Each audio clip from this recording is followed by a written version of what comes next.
نضيء بنورنا الدنيا وننشر في الفضاء أملا ونعلي عزم همتنا فمن طلب العلا وصل. بسم الله الرحمن الرحيم. الحمد لله رب العالمين والعاقبة للمتقين والصلاة والسلام على سيد الأنبياء والمرسلين سيدنا وحبيبنا وحبيب رب العالمين محمد وعلى آله وأصحابه ومن هدى بهديه إلى يوم الدين. قال الله تبارك وتعالى في كتابه المجيد والفرقان الحميد: أعوذ بالله من الشيطان الرجيم. بسم الله الرحمن الرحيم. ما آتاكم الرسول فخذوه وما نهاكم عنه فانتهوا. وقال النبي صلى الله عليه وسلم: نضر الله امرأ سمع مقالتي فوعاها وأداها كما سمعها، أو كما قال صلى الله عليه وسلم. برادران اسلام، اللہ رب العزت ہمیں اس توفیق سے مالا مال فرما رہے ہیں کہ نبی کریم صلی اللہ علیہ وسلم کے فرامین مبارکہ کو سمجھنے کے لیے ہمارے محدثین نے جو خدمات انجام دی ہے، ان خدمات میں سب سے عظیم خدمت امام بخاری کی، اس لیے کہ امام بخاری کی اس کتاب کو اصح الکتب بعد کتاب اللہ کی کتاب کے بعد اگر سب سے صحیح ترین کتاب جو نبی کریم صلی اللہ علیہ وسلم کے فرامین مبارکہ کو یکجا اختصار کے ساتھ جمع کرنے کا کام انجام دیا ہے تو وہ امام محمد ابن اسماعیل البخاری. یہ اللہ رب العزت کا حیرت انگیز نظام ہے، اور اللہ رب العزت اعاجم کے ذریعے، ان لوگوں کے ذریعے جن لوگوں کا عرب سے تعلق نہیں بلکہ جن کا تعلق عجم سے، اور عجم میں بھی بلاد بعیدہ سے، اس لیے کہ بخارا یہ اس وقت ازبکستان میں واقع ہے، تو ایک ایسی جگہ جو مشرق میں بھی بلاد عرب سے بہت دور واقع ہے، ایسی جگہ سے ایک شخص کو اللہ کھڑے کرتے ہیں، اور وہ شخص نبی کریم صلی اللہ علیہ وسلم کے فرامین مبارکہ کو پوری صحت کے ساتھ جمع کرنے کا انتظام کرتے ہیں.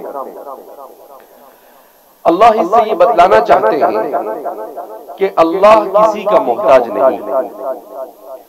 اللہ اپنے دین کی حفاظت کے لیے نہ کسی قوم کا محتاج ہے، اپنے دین کی حفاظت کے لیے کسی مخصوص خاندان کا محتاج ہے، اور اللہ اپنے دین کی حفاظت کے لیے کسی مخصوص زبان کے بولنے والوں کا محتاج ہے.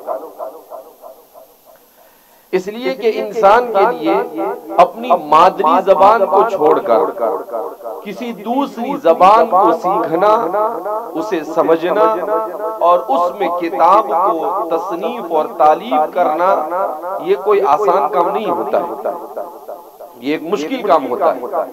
اور ایسے زمانے میں جس زمانے میں ہمارے زمانے کی طرح نہ تو مدارس تھے اور نہ ہی سیکھنے سکھانے کے اتنے بھرپور انتظامات موجود تھے کہ ہمارے زمانے میں عربی زبان کو سیکھنا ہے تو بے شمار وسائل موجود ہے، بے شمار ذرائع موجود ہے.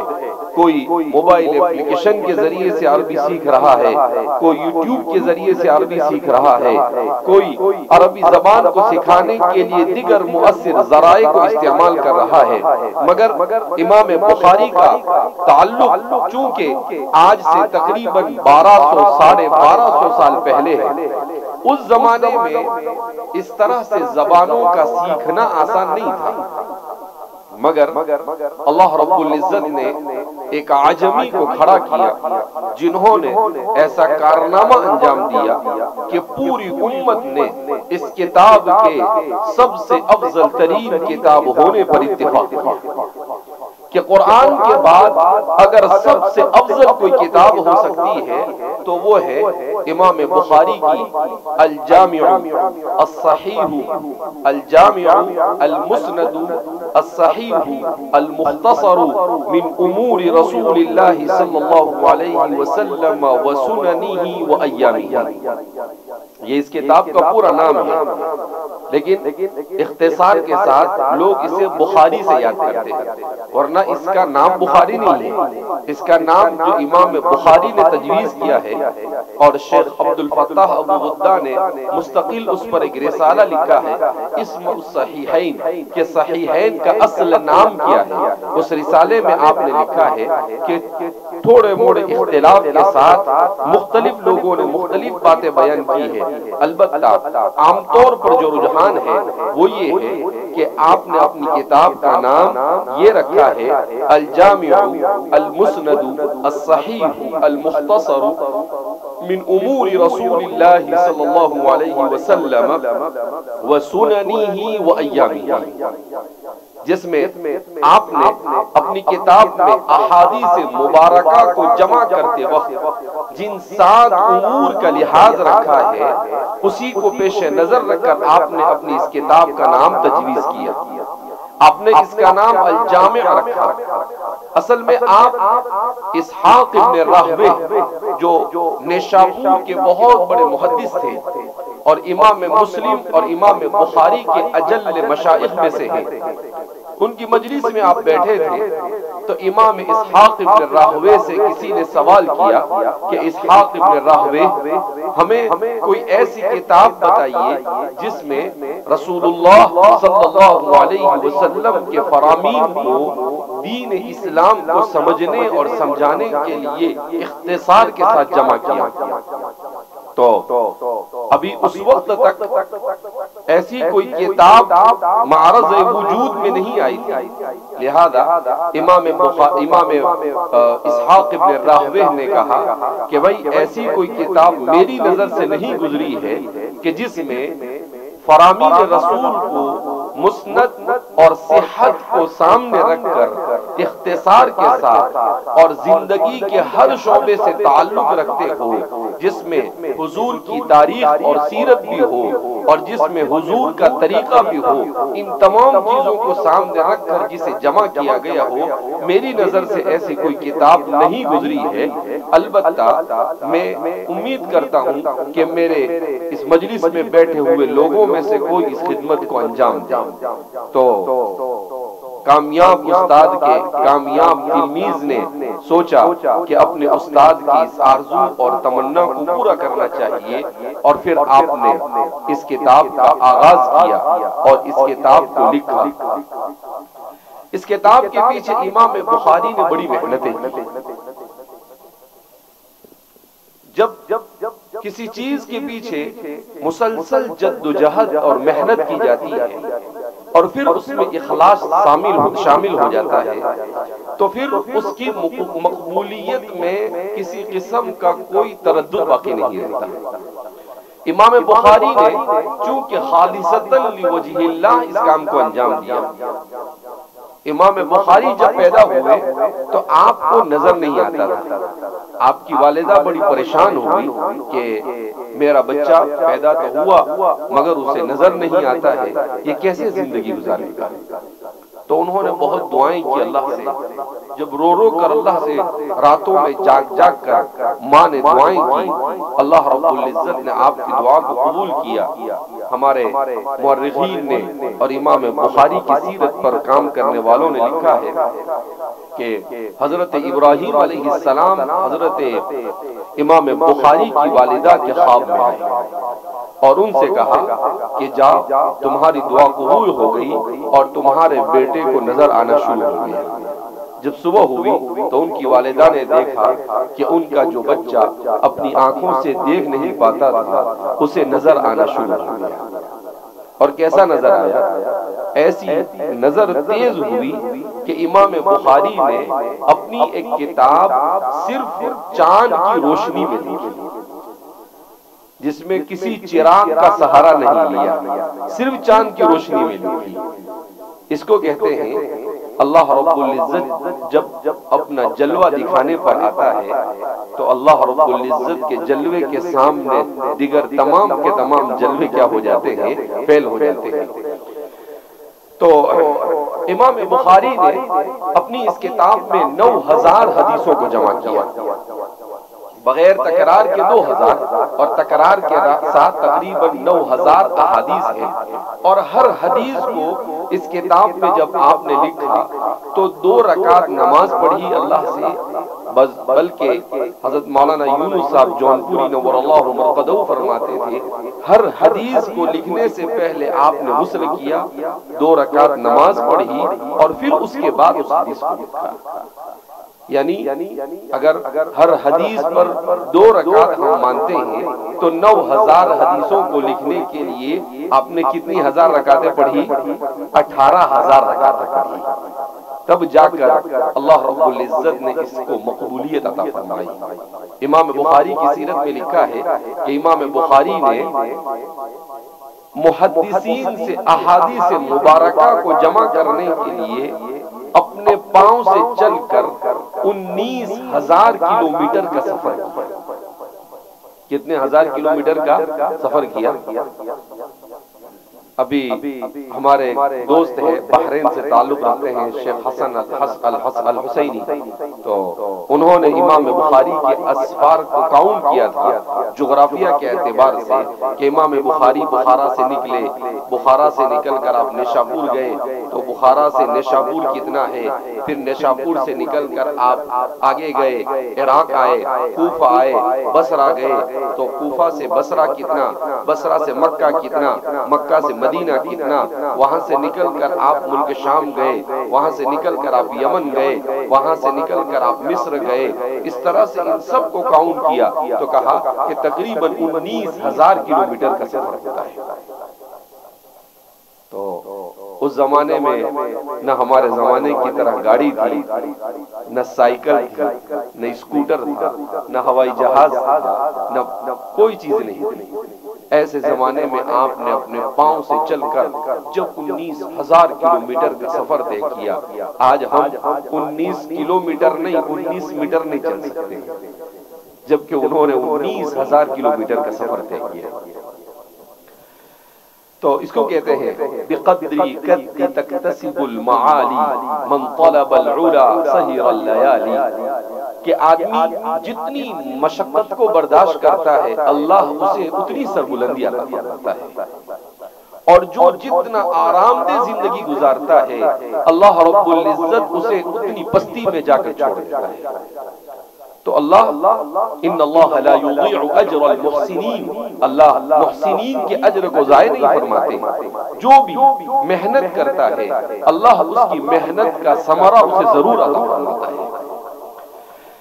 تو امام بخاری نے اپنی اس کتاب کو بڑی جد و جہد اور بڑی محنت کے ساتھ جمع کیا۔ آپ نے اپنی کتاب کا آغاز کیا باب کیف کان بدء الوحی الی رسول اللہ صلی اللہ علیہ وسلم۔ آپ نے اپنی کتاب کا آغاز بھی بڑے نرالے انداز میں کیا۔ ہر محدث کا کتاب کو شروع کرنے کا اور کتاب کو ختم کرنے کا اپنا انداز ہوتا ہے۔ امام بخاری نے جو انداز اختیار کیا وہ تمام کے تمام محدثین سے ہٹ کر ایک نرالا انداز ہے۔ آپ نے کیف کان بدء الوحی الی رسول اللہ سے اپنی کتاب کا آغاز کیا۔ کیوں؟ اس لیے کہ بدء الوحی کا مطلب وحی کا آغاز۔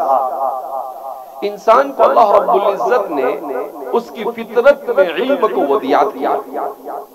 جب اس کی فطرت میں علم کو ودیعت کیا تو انسان یہ ہمیشہ علم کا متلاشی ہوتا ہے۔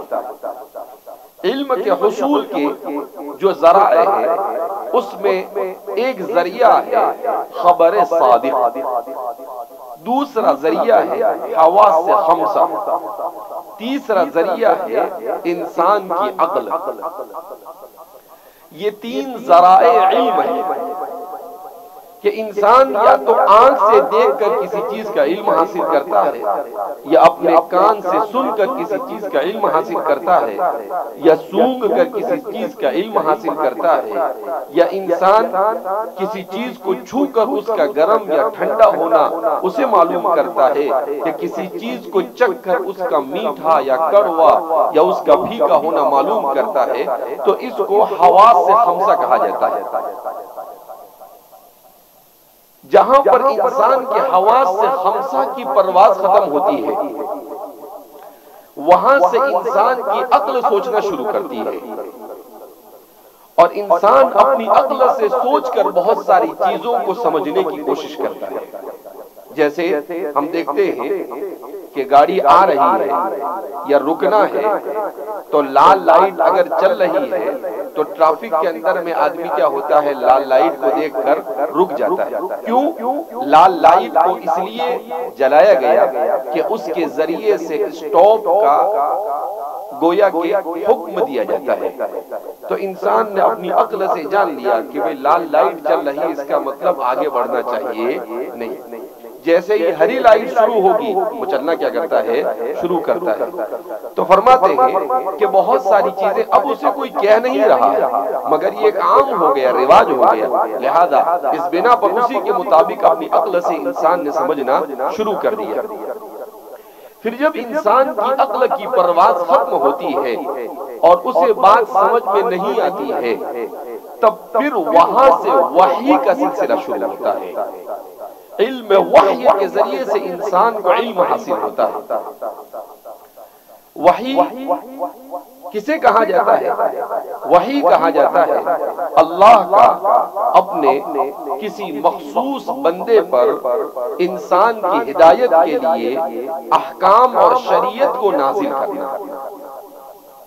تو اللہ رب العزت انسان کی ہدایت کے لیے انبیاء کو بھیجتے ہیں اور ان انبیاء پر وحی نازل کرتے ہیں، اور یہ علم کا سب سے مضبوط ذریعہ ہے۔ ہمارے زمانے میں، جس زمانے میں دنیا میں علم کا بہت زیادہ چرچا ہے، عجیب الٹی دنیا اور الٹی گنگا چلتی ہے، یہاں پر حواس اور عقل کے ذریعے سے جو علم حاصل کیا جاتا ہے، اسے ایجوکیشن، نالج اور انفارمیشن کہتے ہیں، اور وحی کے علم کو سیکولرزم کا دعویٰ کرنے والے اور مغربیت اور جدیدیت کا دعویٰ کرنے والے مابعد جدیدیت کے اوپر فریفتہ لوگ وحی کو علم ماننے کے لیے تیار ہیں، جبکہ وحی سے زیادہ قطعیت کے ساتھ علم انسان کو کہیں سے نہیں مل سکتا ہے۔ انسان کیوں آیا؟ انسان دنیا میں کیا کرے؟ اللہ کون ہے؟ اللہ رب العزت کی ذات کیا ہے؟ اور اللہ رب العزت نے انسان اور کائنات کو کیوں بنایا؟ انسان کو مرنے کے بعد اس کے ساتھ کیا ہو سکتا ہے؟ جنت کیا ہے؟ جہنم کیا ہے؟ پل صراط کیا ہے؟ حوض کیا ہے؟ یہ تمام وہ چیزیں ہیں جسے نہ انسان اپنے حواس سے خمسہ سے معلوم کر سکتا ہے اور نہ انسان اسے اپنی عقل سے معلوم کر سکتا ہے۔ تو اس کے لیے انسان کے لیے وحی مالا بد من، وحی کے بغیر وہ نہیں معلوم کر سکتا ہے۔ اسی لیے علم وحی کو ماوراء عقل علم کہا جاتا ہے، ماوراء فطرت اور طبیعت علم کہا جاتا ہے، کہ انسان کی عقل سے ماورا ہے۔ تو چونکہ یہ سب سے اہم ذریعہ ہے انسان کی ہدایت کا، اس لیے امام بخاری نے اپنی کتاب کو بدء الوحی سے شروع کر یہ بتایا کہ 15ویں صدی ہجری کا انسان یہ تصور نہ کرے کہ علم صرف عقل اور حواس سے خمسہ سے حاصل ہوتا ہے، بلکہ اصل علم تو وحی والا علم ہے، اور دیگر جتنے بھی علم ہے اسے علم تو کہا جا سکتا ہے مگر اس پر علم حقیقی کا اطلاق نہیں ہوتا ہے، بلکہ علم صوری کا اطلاق ہوتا ہے۔ تو امام بخاری سے اللہ نے اس طرح سے شروع کروا کر عقلیت پرستوں کو جو عقل کے دل دادا ہے ان کو گویا کہ ایک زوردار تماچا رسید کیا کہ بھائی تیری عقل کتنی ہی بھاری ہو مگر وحی کے سامنے اس کی کوئی حیثیت نہیں۔ اسی لیے ہمارے متکلمین فرماتے ہیں کہ انسان کے پاس عقل ہو اور اس عقل کے ساتھ اگر وحی نہ ہو تو انسان کی عقل بھی صحیح کام نہیں کر سکتی ہے۔ لہذا وحی یہ عقل کے لیے بجلی کا کام کرتا ہے کہ عقل گویا کہ ایک ٹارچ ہے اور اس کو چارجنگ کی یا سیل کی ضرورت ہے، اور وہ چارجنگ اور وہ سیل اور وہ بیٹری یہ وحی ہے۔ اگر وحی کا سہارا علم کو ملتا ہے تو عقل بھی صحیح کام کرتی ہے، اور وحی کا سہارا اگر عقل کو نہیں ملتا ہے تو انسان کی عقل بھی صحیح سمت میں کام نہیں کر سکتی ہے۔ لہذا امام بخاری کو اللہ نے یہ توفیق مرحمت فرمائی کہ اپنی کتاب کو وہیں سے شروع کیا۔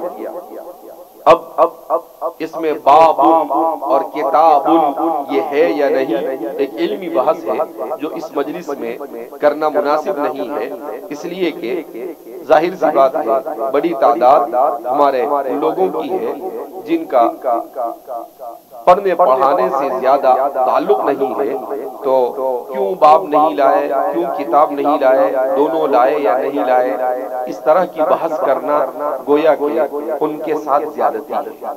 وہ کہیں گے کہ بھئی یہ مولانا بابل کتابل کیوں لائے اور کہاں لائے اور کیوں نہیں لائے، کس نسخے میں ہے اور کس نسخے میں نہیں ہے، اس سے ہم کو کیا سروکار، ہم کو تو اس سے سروکار کہ بھئی اس میں کیا کہا جا رہا ہے۔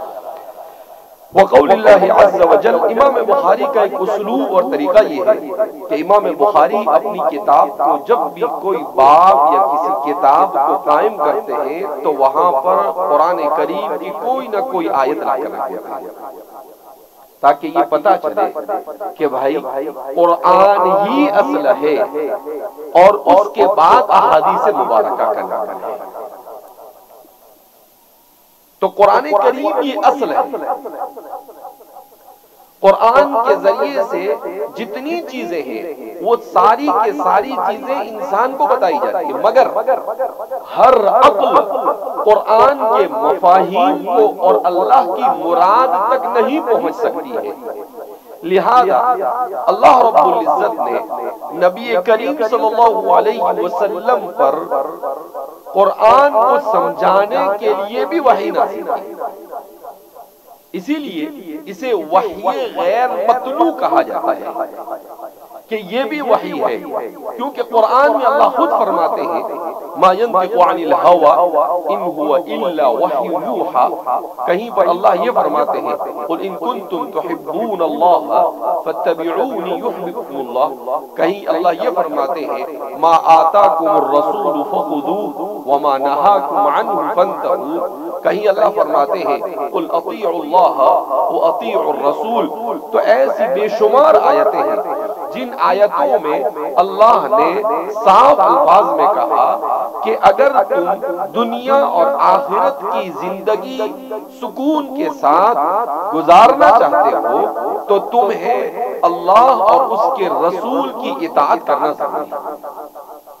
اللہ کی مراد کو جاننے کے لیے قرآن کریم ہے، مگر چونکہ قرآن اللہ کی کتاب ہے اور اللہ کی کتاب ظاہر سی بات ہے کہ اللہ جو کلام کرے گا وہ کلام انتہائی عظیم کلام ہے۔ إِنَّا عَرَضْنَا الْأَمَانَةَ عَلَى السَّمَاوَاتِ وَالْأَرْضِ وَالْجِبَالِ فَأَبَيْنَ أَن يَحْمِلْنَهَا، اللہ نے اپنے اس کلام کو پہاڑ کو پیش کیا، زمین کو پیش کیا، آسمان کو کیا، فَأَبَيْنَ أَن يَحْمِلْنَهَا، انہوں نے انکار کر دیا، کہا کہ اللہ یہ بوجھ ہم سے نہیں ہے، وَحَمَلَهَا الْإِنسَانُ، مگر انسان نے اسے اٹھا لیا۔ اب انسان کی نظر میں سب سے بڑی چیز کیا ہے؟ آسمان، دوسرے نمبر پر زمین، تیسرے نمبر پر پہاڑ. اللہ کہتے ہیں تمہارے تصور کے مطابق جتنی بڑی بڑی چیزیں ہو سکتی ہے ان سب کو ہم نے قرآن دیا، مگر وہ قرآن کریم کو اس کی ذمہ داری کو اٹھانے سے عاجز ہے. مگر اللہ نے انسان کو یہ توفیق مرحمت فرمائی کہ اس نے اس ذمہ داری کو اٹھا لیا. مگر یہ ذمہ داری اتنی آسان ذمہ داری نہیں ہے. آپ نے دیکھا ابھی قرآن کریم کو سبا میں پڑھا گیا، تو قرآن کریم کو سبا میں پڑھا جاتا ہے. جب پہلی مرتبہ ہمارا کوئی عامی سنتا ہے تو وہ کہتا ہے کہ پڑھنے والے کا دماغ شاید سٹیا گیا. یہ ہم نے تو کبھی ایسا سنا نہیں ہے. ہم نے تو آج تک مالک یوم الدین سنا اور یہ تو پڑھے ملک یوم الدین. وہ کہتا ہے ہم نے تو ایسا سنا ہے کہ ہم سنا ہے اور ہم نے تو ہم اور اس کے علاوہ ہمو تو ہم نے کبھی سنا ہی نہیں ہے. مگر یہ اللہ کی کتاب ہے. اللہ نے اپنی اس کتاب کی حفاظت اس طور پر کی کہ جیسے اردو زبان مہاراشٹر میں بولی جاتی ہے، ایم پی میں بولی جاتی ہے، حیدرآباد میں بولی جاتی ہے، دلی میں بولی جاتی ہے، لکھنؤ میں بولی جاتی ہے، راجستھان میں بولی جاتی ہے، ہر جگہ بولی جاتی ہے. مگر ہر جگہ اس کا لب و لہجہ کیا ہوتا ہے؟ الگ ہوتا ہے. تو جیسے ہر جگہ کا لب و لہجہ الگ ہوتا ہے، ایسے ہی چونکہ عرب پورے جزیرۃ العرب میں پھیلے ہوئے تھے، لہذا ہر الگ الگ خطوں میں جو وہ عربی زبان بولتے تھے وہ الگ الگ لب و لہجے میں بولتے تھے. اسی لب و لہجے کی رعایت کرتے ہوئے قرآن کریم کو سبا اور عشرہ میں پڑھا جاتا ہے تو اس کے معنی میں کوئی فرق نہیں آتا ہے. معنی وہی ہوتے ہیں، صرف اس کا لب و لہجہ الگ الگ ہوتا ہے. تو قرآن کریم کے الفاظ کے لیے بھی اللہ نے جتنے انتظامات ہوتے ہیں وہ کیے، اور قرآن کریم کے معنی کے لیے بھی. اسی لیے ہمارے مفسرین اور ہمارے محدثین کا اس بات پر اتفاق ہے کہ قرآن باعتبار لفظ کے بھی محفوظ ہے اور باعتبار معنی کے بھی محفوظ ہے. قرآن کے معانی بھی محفوظ ہے. سوال پیدا ہو قرآن کے معنی کیسے محفوظ ہے؟ ہم تو دیکھتے ہیں بہت سارے لوگ قرآن کریم کی غلط سلط تفسیریں کرتے ہیں. جب وہ غلط سلط تفسیریں کرتے ہیں اس کا مطلب یہ ہے کہ اس کے معنی میں تحریف کی جا رہی ہے. ٹھیک ہے وہ کرتے ہیں، مگر ہمارے مفسرین نے قرآن کریم کی تفسیر کے جن اصول کو تعویل اور تفسیر کے لیے کتاب و سنت سے اخذ کر متعین کیا ہے، اگر کوئی شخص اس کے خلاف قرآن کریم کی تفسیر کرتا ہے تو فوراً دوسرے جو علماء ربانیین ہوتے ہیں وہ کھڑے ہوتے ہیں اور اس کی اس فاسد تعویل اور تفسیر کو تشت ازبام کر لوگوں کو بتا دیتے ہیں. تو ٹھیک ہے اس کی کوشش کی گئی مگر اس کوشش میں کامیابی نہیں ملتی ہے. اسی لیے عربی زبان کا ایک مضمون ابھی کچھ دنوں پہلے میری نظر سے گزرا. اس مضمون میں لکھا ہوا تھا المؤامرہ او الخطۃ الاستراتیجیہ لہدم الاسلام. کہا اسلام کو مٹانے کے لیے سازش یا اسلام کو مٹانے کا منظم پلان. اس میں انہوں نے لکھا کہ یورپ نے اب تک کے یہ کام کیا، مستشرقین کو کسی زمانے میں کھڑا کیا، مسلمانوں کے ساتھ جنگیں ہوئی 11ویں 12ویں صدی میں. اس زمانے میں اس صلیبی جنگوں کے اندر میں جب وہ کامیاب نہیں ہوئے تو انہوں نے دوسرا رخ اختیار کیا اور روحانی صلیبی جنگ کا اسے نام دیا. کہ مسلمان کو طاقت کے زور پر ختم نہیں کیا جا سکتا ہے۔ کیوں؟ اس لیے کہ یہاں پر تو کبھی خالد بن ولید آڑے آ جاتے ہیں، تو کبھی صلاح الدین ایوبی آ جاتے ہیں، کبھی اسد الدین شیرخوا آ جاتے ہیں، کبھی سیف الدین القدس آ جاتے ہیں، کبھی نور الدین زنگی آ جاتے ہیں، کبھی محمود غزنوی آ جاتے ہیں، کبھی اورنگزیب آ جاتے ہیں۔ تو ایسے طاقتور لوگ آتے ہیں کہ وہ اسلام کو طاقت سے مٹانے والوں سے خوب اچھی طرح سے نمٹ لیتے ہیں۔ تو اب کیا کیا جائے؟ کہا کہ اسلام کو کمزور کرنے کے لیے مسلمانوں ہی میں کچھ لوگوں کو کھڑا کیا جائے جو اسلام کی غلط تفسیر اور توضیح کر کر مسلمانوں کو گمراہ کرنے میں کوئی کسر نہ چھوڑے۔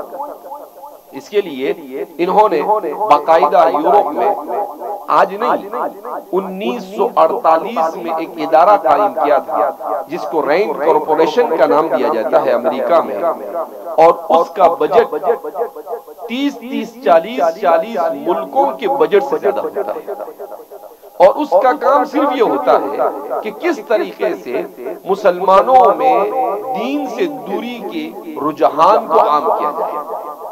تو فرماتے ہیں کہ 21ویں صدی میں انہوں نے ایک نیا طریقہ یہ اختیار کیا کہ مسلمانوں کے علاقوں میں، مسلمان ملکوں میں انہوں نے ادارے قائم کیے، جیسے عرب میں ابن خلدون کے نام سے مرکز البحوث باسم الامام ابن خلدون کے نام سے انہوں نے ادارہ قائم کیا، اور اس میں ایسے لوگوں کو جمع کیا جو احادیث مبارکہ کے انکار کے رجحان کو امت میں عام کریں، کہ احادیث مبارکہ سے امت کو دور کر دیا جائے۔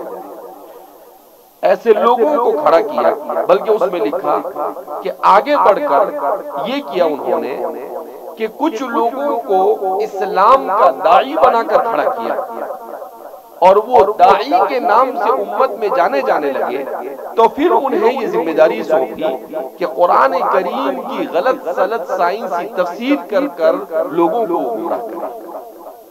مگر مسلمان کو چوکنا ضرور رہنا چاہیے، البتہ مسلمان کو اس بات سے تو مطمئن رہنا چاہیے کہ وہ اس دین کو مٹا نہیں سکتے۔ وَمَكَرَ اللَّهُ وَاللَّهُ خَيْرُ الْمَاكِرِينَ، کہ دشمن بھی سازش کرتا ہے، اور اللہ فرماتے ہیں ہم بھی خفیہ تدبیر کرتے ہیں، اور اللہ سے بڑھ کر کوئی تدبیر کرنے والا ہو سکتا نہیں ہے۔ اللہ کے سامنے کسی کا دماغ، ساری انسانیت کا دماغ مل کر بھی اللہ رب العزت کے سامنے کوئی اپنا بس نہیں چلا سکتا ہے۔ تو اس لیے اللہ رب العزت جزائے خیر عطا فرمائے ہمارے علماء کو کہ ہمارے صحابہ نے رسول اللہ صلی اللہ علیہ وسلم سے سنا ہوا قرآن ہی امت تک نہیں پہنچایا، بلکہ رسول اللہ صلی اللہ علیہ وسلم کے ہر قول، ہر عمل اور آپ کے ہر حرکات اور سکنات کو امت تک پہنچایا۔ اب آپ اندازہ لگا سکتے ہیں کہ صحابہ نے رسول اللہ صلی اللہ علیہ وسلم کی ہر چیز کو امت تک کیسے پہنچایا کہ حضور صلی اللہ علیہ وسلم اگر سجدے میں گئے تو آپ نے کہاں دیکھا وہ بھی امت کو بتایا، آپ رکوع میں گئے تو آپ کی نظر کہاں پر تھی وہ بھی امت کو بتایا، آپ نے انگلی اٹھائی تشہد میں اشہد اللہ الہ کہہ کر تو کب اٹھائی اور کب رکھی وہ بھی بتایا۔ اس زمانے میں کوئی کیمرے نہیں تھے، مگر صحابہ کی آنکھوں کے جو کیمرے تھے ان کے سامنے دنیا کی ٹیکنالوجی کے تمام کیمرے تھے۔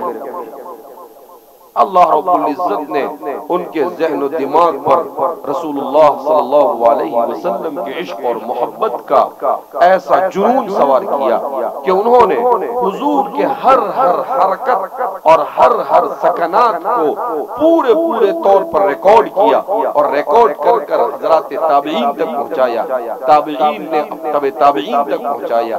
پھر اس کے بعد کچھ لوگوں نے اس کو کتابوں میں جمع کیا، کچھ لوگوں نے رتب و یابس جمع کیا، اور پھر اس کے بعد امام بخاری سے اس کا سلسلہ شروع ہوا کہ آپ نے احادیث صحیحہ کو جمع کیا۔ تو امام بخاری کا طریقہ یہ ہے کہ وہ اِنَّا أَوْحَيْنَا إِلَيْكَ كَمَا أَوْحَيْنَا قرآن کریم کی آیت پیش کرتے ہیں کہ بھئی ٹھیک ہے احادیث مبارکہ کو لائیں گے، لیکن سب سے پہلے اِنَّا أَوْحَيْنَا إِلَيْكَ۔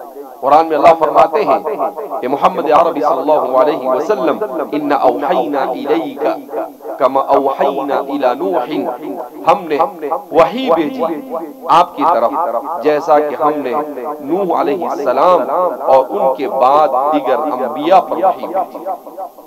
کیا مطلب؟ امام بخاری نے بڑی پیاری آیت کا انتخاب کیا۔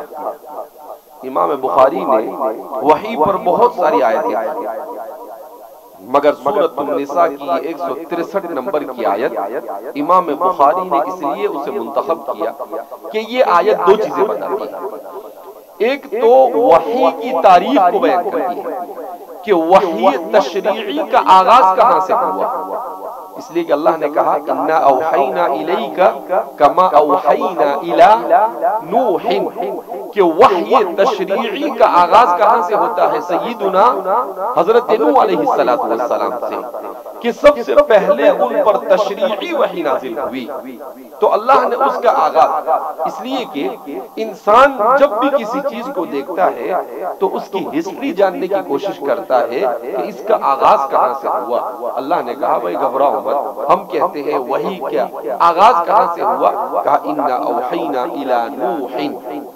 اس کے بعد یہ سلسلہ رکا نہیں، فرماتے ہیں وَالنَّبِيِّينَ مِن بَعْدِهِ، ان کے بعد بھی حضرت ادریس آئے، حضرت ابراہیم آئے، اسماعیل آئے، اسحاق آئے، اور حضرت یعقوب آئے، حضرت یوسف آئے، حضرت موسیٰ آئے، حضرت ہارون آئے، حضرت ایوب آئے، حضرت یونس آئے، حضرت شعیب آئے، حضرت زکریا آئے، حضرت یحییٰ آئے، حضرت عیسیٰ آئے، اور اوحینا الیک، اور آپ تشریف لائے تو اسی سلسلے وحی کو آپ پر بھی ہم نے نازل کیا۔ تو اس طرح سے وحی کی تاریخ کو بیان کیا، اس کے آغاز کو بیان کیا، اور نبی کریم صلی اللہ علیہ وسلم کے نبی برحق ہونے کو بیان کیا۔ تو اس لیے امام بخاری نے اس آیت کا انتخاب کیا کہ اس میں وحی کا مبدا اور اس کے تسلسل کو بھی بیان کیا گیا ہے، اور رسول اللہ صلی اللہ علیہ وسلم کی نبوت کو بھی بیان کیا گیا۔ وحدانیت کے بعد سب سے اہم ستون اگر اسلام کا کوئی ہو سکتا ہے تو وہ رسالت، اسے بھی بیان کیا گیا۔ لہذا آپ نے اس آیت کریمہ کا انتخاب کیا، اور پھر امام بخاری جب حدیث لانا شروع کرتے ہیں تو سب سے پہلی حدیث لاتے ہیں حدثنا الحمیدی، حمیدی سے ہمارے محدثین نے اس کی شرح کرتے ہوئے لکھا کہ حمیدی کی روایت کو آپ نے سب سے پہلے اس لیے جگہ دی کہ آپ کے یہ شیخ حمیدی یہ امام شافعی کے تلامذہ میں سے ہیں، اور ان کا تعلق مکہ مکرمہ سے، اور وحی کا آغاز یہ مکہ سے ہوا، اور حمیدی بھی مکہ سے تعلق رکھتے تھے، اس لیے کہا کہ ایسے محدث کی اور ایسے شیخ کی روایت سے کتاب کا آغاز کیا جائے جس کا تعلق محبت وحی سے۔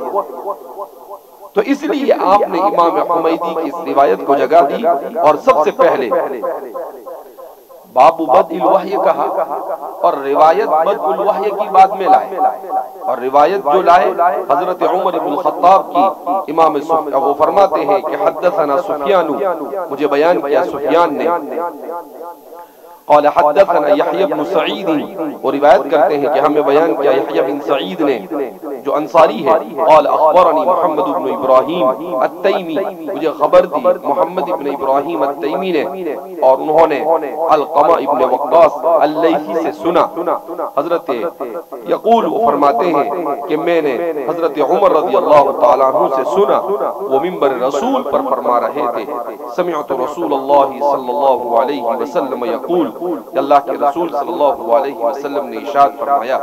یہاں پر ایک بات محدثین نے بڑی پیاری لکھی ہے کہ اس روایت کو لائے اور اس روایت کے راوی صحابہ میں حضرت عمر، کیوں لائے اس روایت کو؟ کہا حضرت عمر کی روایت اس لیے لائے کہ رسول اللہ صلی اللہ علیہ وسلم کے مزاج نبوت سے سب سے زیادہ قریب اگر کوئی تھا صحابہ میں تو وہ سیدنا حضرت عمر رضی اللہ تعالیٰ، اسی لیے حضور نے فرمایا لو کان بعدی نبیا لکان عمر، تو چونکہ مزاج نبوت سے بڑی مشابہت حضرت عمر کو تھی، اس لیے فرماتے ہیں کہ حضرت عمر کی روایت کا انتخاب کیا۔ اس کو کہتے ہیں ہمارے محدثین نے بھی کمال کیا کہ امام بخاری کی ہر چیز کو بہتر سے بہتر انداز میں اس طور پر سمجھانے کی کوشش کی کہ ہر طرف سے دیکھو تو سوائے خوبصورتی کے اور کچھ نظر نہیں آتا ہے۔ تو فرماتے ہیں کہ اللہ کے رسول صلی اللہ علیہ وسلم سے فرماتے ہوئے سن انما الاعمال بالنیات، کہ اعمال کا دار و مدار نیت پر ہے۔ اب باب بدء الوحی اور روایت ہے انما الاعمال بالنیات، تو اسی کو کہتے ہیں فقہ البخاری فی تراجم، کہ امام بخاری، اسی کو امام بخاری کہا جاتا ہے کہ باب کچھ نظر آتا ہے اور روایت کچھ نظر آتی ہے، محدثین اس کے پیچھے سر کھپاتے ہیں کہ بھیا مناسبت ڈھونڈو کہ کیا مناسبت پیدا ہو، وہ مناسبت جو بھی ہو، لیکن امام بخاری نے یہاں پر اس روایت کو لا کر امت کو یہ سبق سکھایا کہ آخرت میں نجات کا مدار نیتوں کے اوپر ہوگا۔ آخرت میں نجات کا مدار کس پر ہوگا؟ نیت۔ اللہ اعمال کی کثرت کو نہیں دیکھے گا، اللہ یہ دیکھے گا کہ بندے نے کون سا عمل کس نیت سے کیا۔ لہذا اگر آپ کی نیت صحیح ہوگی تو آپ کو اللہ کے یہاں پر اجر عظیم ملے گا، اور اگر آپ کی نیت درست نہیں ہوگی تو آپ اجر سے محروم رہیں گے۔ اور پھر اس کے بعد امام قشیری نے اپنی کتاب الرسالہ میں بیان کیا ہے کہ اللہ رب العزت اعمال پر فیصلے فرمائیں گے اور اعمال کی نیتوں کے اوپر ہی انسان کے ہمیشہ جنتی اور جہنمی ہونے کا فیصلہ فرمائیں گے۔ کیوں؟ تو فرماتے اس لیے کہ انسان دنیا میں 60-70 سالہ زندگی گزارتا ہے، اس کا تقاضا یہ ہے کہ اگر یہ برائی کرے تو برائی کی صورت میں جتنے سال اس نے برائی جزاء سیئۃ سیئۃ مثلھا، اتنے سال وہ جہنم میں رہے، اس کے بعد چھٹی ہو جانی چاہیے اس کی۔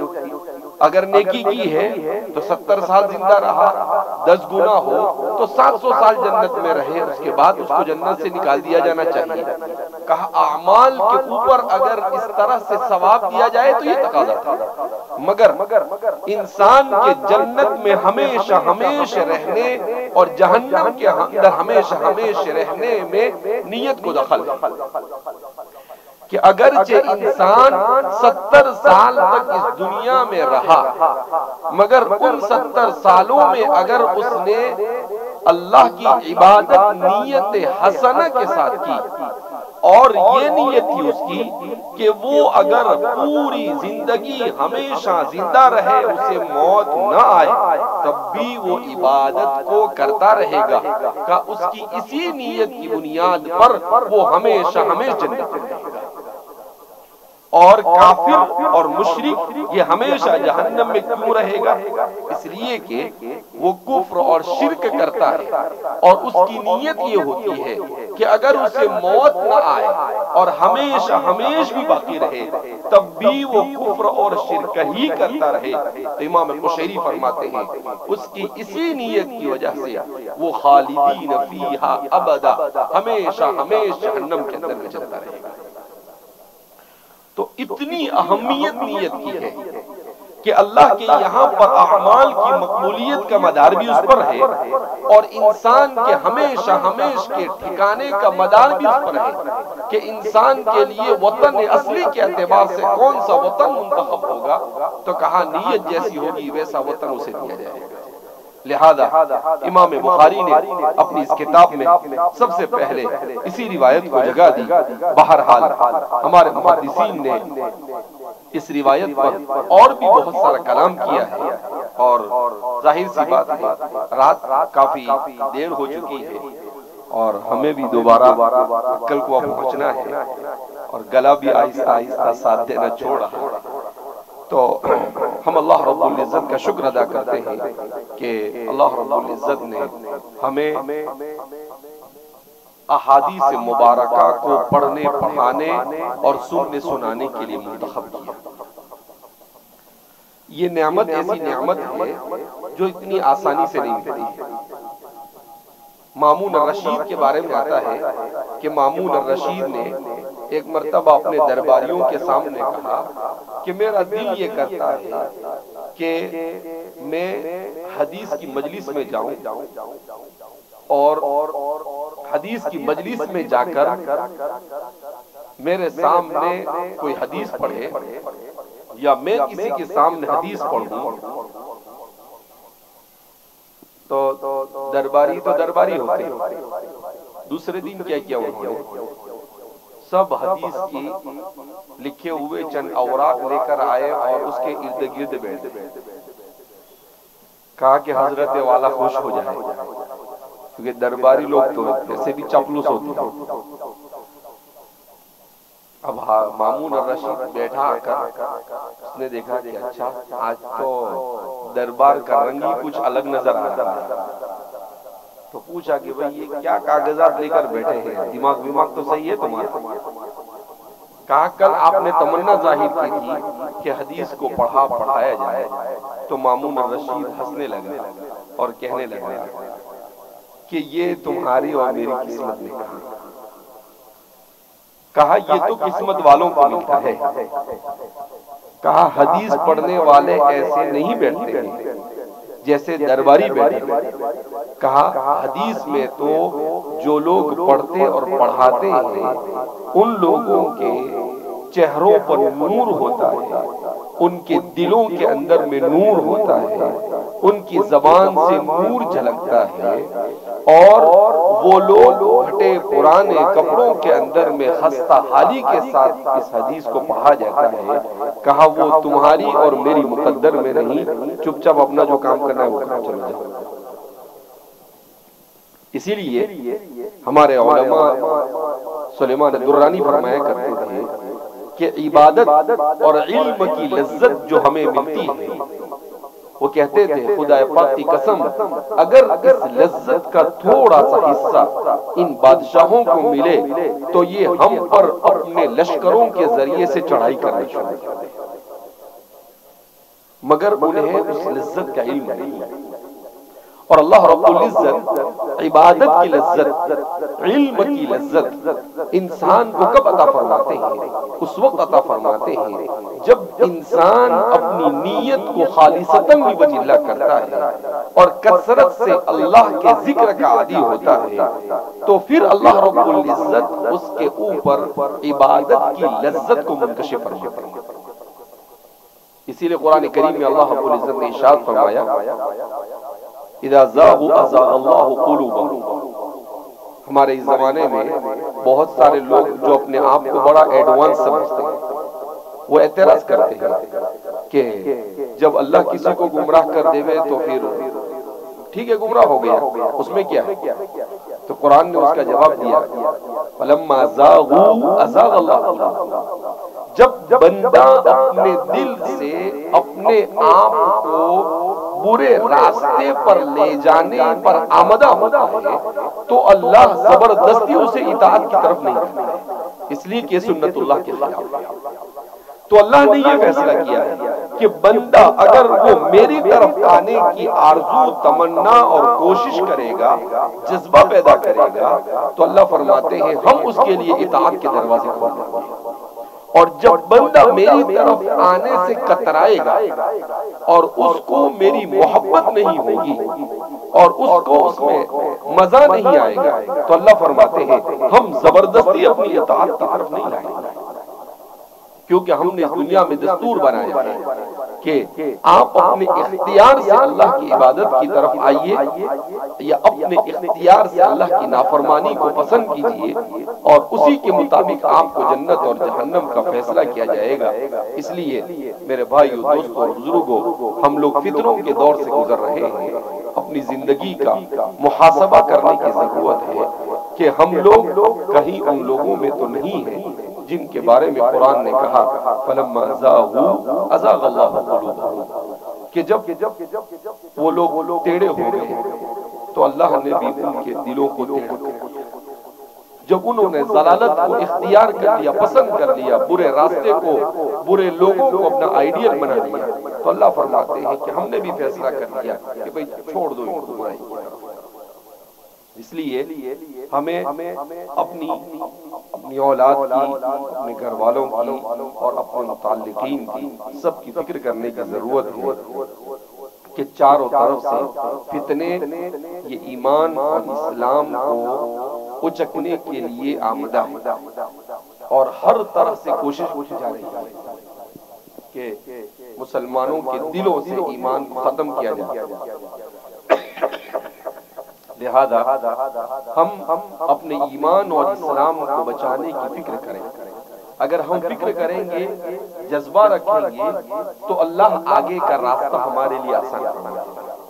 لیکن اگر ہم بے فکری کی زندگی اختیار کریں گے تو اللہ رب العزت زبردستی ہمیں اطاعت کی طرف لے جائے گا۔ حضرت شیخ الہند رحمۃ اللہ علیہ کا ایک مضمون میں ابھی پڑھ رہا تھا، یہاں پر اسٹیج پر آنے کے بعد ہمارے ایک دوست نے بھیجا کہ حضرت شیخ الہند رحمۃ اللہ علیہ نے جب جامعہ ملیہ اسلامیہ کی سنگ بنیاد ڈالی، اس وقت آپ نے کیا پیغام دیا امت کو؟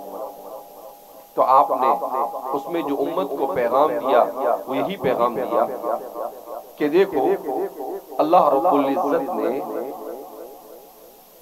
انسان کی ہدایت کا مدار یہ تعلیم پر رکھا ہے، اور تعلیم ہمارے اس زمانے میں انگریز جس تعلیم کو لے کر آئے وہ تعلیم ایسی ہے جو گمراہی کی طرف لے جاتی ہے۔ البتہ چونکہ امت کا بڑا طبقہ ان کی فکر اور ان کی تہذیب و ثقافت سے متاثر ہے تو وہ دنیاوی تعلیم حاصل کرنا چاہتا ہے۔ حضرت نے عجیب بات کی، جب ہم نے یہ دیکھا تو اب ہم نے بھی یہ فیصلہ کیا کہ ہمارے اپنے ماحول میں کس طریقے سے مسلمانوں کو اسلام اور ایمان اور اعمال اور دل کی نگرانی کے ساتھ ہمارے نوجوانوں کو اصلی تعلیم دی جائے، اس کی فکر کی۔ حضرت نے لکھا اسی لیے ہم نے علی گڑھ کی طرف دوستی کا قدم بڑھایا۔ حضرت شیخ الہند رحمۃ اللہ علیہ جنہوں نے اس ملک کی آزادی میں سب سے بڑا رول ادا کیا، آپ نے لکھا کہ مجھے معلوم ہے کہ میرا یہ قدم بڑھانا بہت سارے لوگوں کو پسند نہیں ہے۔ پھر آپ نے لکھا کہ ہم نے دیکھا کہ مزید ضرورت ہے کہ امت کا اپنا کوئی ایسا ادارہ ہونا چاہیے جس میں تمام مسلمان اپنے ماحول میں رہ کر اس علم دنیا کو اپنے ایمان کی بقا کے ساتھ حاصل کرے۔ تو کہا اس کے لیے ہم جامعہ ملیہ کی تأسیس ڈال رہے ہیں، اگرچہ حضرت کی فکروں کے مطابق بعد میں وہ ادارہ اس طرح سے کام نہیں کر سکا، وہ کام نہ کرنے والوں کا ان کا قصور ہے، مگر حضرت نے اس میں لکھا ہے، جو تاریخ لکھی ہے اس تاریخ کے اعتبار سے 1920 میں حضرت نے یہ بات کہی کب کہی یہ بات؟ یعنی آج سے 103 سال پہلے یہ بات ہے کہ اگر ہم مسلمان اپنے تعلیمی اداروں کو خود سے قائم نہیں کریں گے تو ہمارا نوجوان یہ الحاد اور بے دینی کا شکار ہو جائے گا. لہذا ہمیں اپنے تعلیمی ادارے قائم کرنے چاہیے. اسی لیے حضرت قاری صدیق صاحب باندھوی رحمۃ اللہ علیہ کے اشارے پر ہمارے والد صاحب نے 30 سال پہلے جو کام شروع کیا وہ یہی شروع کیا کہ ہمارے دینی ماحول میں عصری تعلیم کا انتظام کیا. میں پچھلے 2 مہینے میں تقریباً ملک کی 10 سے 15 ریاستوں میں گھوم کر آیا. ہر جگہ پر کہیں نہ کہیں کوئی نہ کوئی پروگرام ہوتا تھا. ہر جگہ پر لوگ صرف ایک ہی رونا روتے ہیں کہ مولانا ہمارے یہاں پر مسلمانوں کا صحیح اسکول نہیں ہے، ہمارے یہاں مسلمانوں کی صحیح کالج نہیں ہے، جس کی وجہ سے ہمیں اپنے بچوں کو دوسروں کے ادارے میں ڈالنا پڑتا ہے اور اس کا نتیجہ یہ ہوتا ہے کہ ہمارے بچے اور بچیاں یہ برے ماحول میں جا کر ارتداد کا شکار ہو جاتے ہیں. تو یہ ایک سنگین مرحلہ ہے جس سے اس وقت ہم گزر رہے ہیں. ایک طرف الحاد نے ہم پر حملہ کیا ہے، دوسری طرف نصاب کے ذریعے سے اور ہندوانہ تہذیب کے ذریعے سے دیومالائی کہانیاں گھڑ گھڑ کر ہمارے بچوں کو اسکولوں میں پڑھا کر دین سے دور کرنے کی کوشش کی جا رہی ہے. ان تمام حالات میں مسلمانوں کو دینی تعلیم کی طرف توجہ کے ساتھ ساتھ اپنے عصری تعلیمی ادارے قائم کرنے کی طرف توجہ دینی چاہیے. گویا ہماری آئندہ نسل کے ایمان اور اسلام کو بچانے کے لیے ہمارے اپنے ماحول میں عصری اداروں کا قیام یہ وقت کی سب سے بڑی ضرورت بن چکا ہے. لہذا اس پر ہمیں سنجیدگی کے ساتھ سوچنا چاہیے. علماء کی نگرانی میں اور اچھے ماحول میں ہمیں اپنے تعلیمی ادارے قائم کرنا چاہیے، اپنے گھروں میں صحیح تربیت کا انتظام کرنا چاہیے. آج موبائل وغیرہ پر بھی کوئی بھی آتا ہے، کچھ بھی بیان کرتا ہے اور ہم لوگ کسی بھی چیز پر یہ نہیں دیکھتے کہ بولنے والا کون ہے، کس سے تعلق رکھتا ہے، کس فرقے سے تعلق رکھتا ہے، ان کی باتوں پر اعتماد کر لیتے ہیں. نہیں، بہت سوچ سمجھ کر کسی بھی بات کو سننے کے بعد یا دیکھنے کے بعد لینے کی ضرورت ہے، ورنہ کہیں ایسا نہ ہو کہ گھر پر بیٹھے بیٹھے اس موبائل کے ذریعے سے ہم صحیح ایمان اور صحیح اسلام سے محروم ہو جائیں. اللہ رب العزت ہماری حفاظت فرمائے اور اللہ رب العزت بخاری کے اس آغاز کو قبول فرمائے اور ہمارے اس پورے علاقے کے لیے باعث خیر و برکت بنائے اور ہمارے طلباء کو علم نافع عطا فرمائے، اساتذہ کو رونق درس عطا فرمائے اور ہمارے ادارے کو دین دگنی رات چگنی ترقیات سے مالا مال فرمائے. جو مہمانان نظام یہاں پر تشریف لائے ہیں ان کے آنے کو قبول فرمائے اور اللہ ہم سب سے راضی ہو جائے. ایسے اعمال کی توفیق مرحمت فرمائے. وآخر دعوانا الحمدللہ.